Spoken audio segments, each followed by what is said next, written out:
This is ANN News Brief. Mozambique's main opposition party, Renano, has accused the ruling Frelimo party of violating a peace deal they both recently signed. It says the Frelimo has been using violence and intimidation to pursue political objectives, so it is calling for the cancellation of last Tuesday's presidential, legislative and provincial elections it says have been marred by massive fraud. But just under half of the votes counted, incumbent President Filipe Nyusi is reported to have scored more than 60% of the votes, while Renano party candidate Tusufo Mamade is tottering at below 30%. Frelimo claims the elections were fair, free and transparent and would not affect the peace agreement. The country was counting on these elections to reestablish peace between Renamo and Frelimo, who have been at war for decades.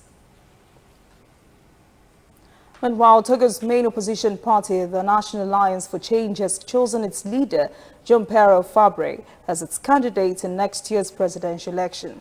His candidacy was confirmed at a party congress on Saturday. In his acceptance speech, Fabre says his party would exert the necessary pressure to improve the electoral framework. He also sounded an invitation to President Faure Gazimbe not to run for a fourth term to avoid what he calls socio-political tensions in the country. Gazimbe has been in office for 14 years. A recent constitutional review now makes it possible for him to run for re-election, not just next year and in 2025, but for life. Fabre was a candidate in the 2010 and 2015 presidential elections. He came second both times. We'll be right back. Whether in your house, at your office, on your phone or online, we are there. We have the facts behind the headlines. We cut to the chase with the news you really need. We cover every angle. We are the bigger, better news network. We are African News Network. ANN. Watch ANN News on MIT.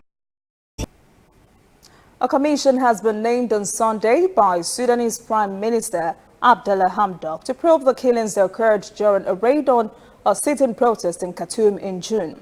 Dozens of protesters were killed by security forces near the Defense Ministry in the capital.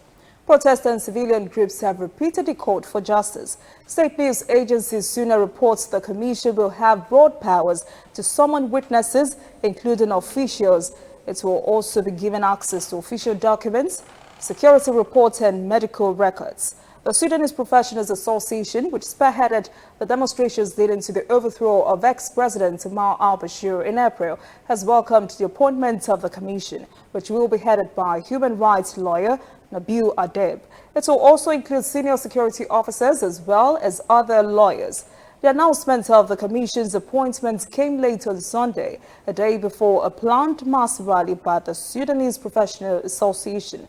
SUNA says the commission will be charged with identifying those responsible for breaking up the sit-in, as well as establishing the number of dead, wounded, and missing, and the financial losses incurred by those affected. That is in a news brief. For details on these and other breaking stories, visit our website, annafrica.news. Conversation continues on our social media platforms, Twitter, Instagram, and Facebook at ANN Africa TV. I am Olajumoke Olatunji.